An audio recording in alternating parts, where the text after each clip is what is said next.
Hey there, I'm Dr. Bill Tortoriello, your local DNS Pediatric practitioner. Stick around to hear some great handling tips for your 8 to 12-month-old babies.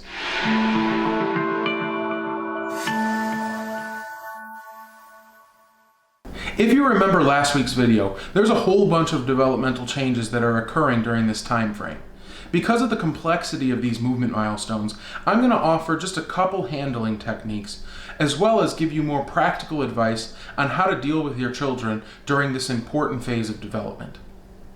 So let's start with a handling tip for squatting and standing. What I recommend to parents is to get down onto the floor with your kids and have your children straddle your thigh or your knee. From here, you can control this position by holding them around their waist or even grabbing a hold of each knee. Finally, you'll shift their weight forward, getting more support into their feet, and typically your kids will stand right up.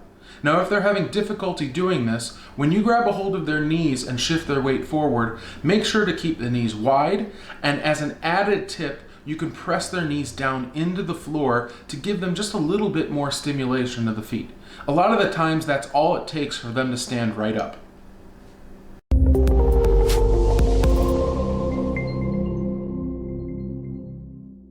One additional tip to help train squat to stand is to do this exercise in front of a ledge or a surface, something for your kids to grab a hold of with their hands and pull themselves up.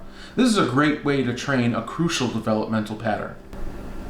One piece of practical advice that I can offer is to make sure that your kids can roll to both sides equally. If you find that they prefer one side over the other, what you can do is just simply lift them up and place them on the side that they least prefer. Make sure and do this continuously so that they have as much experience on the least preferred side versus the other side.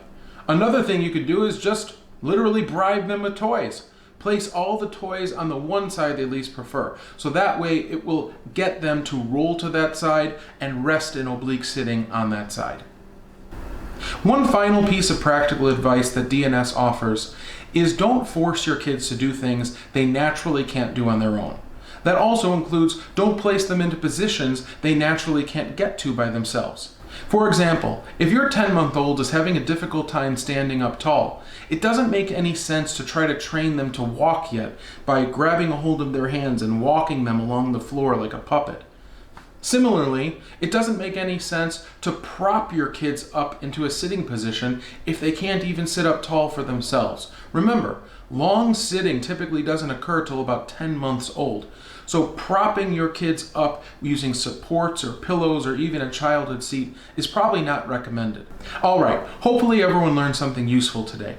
If you have any particular questions about the DNS approach to pediatrics or are a practitioner looking to enhance their skills, check out the links below.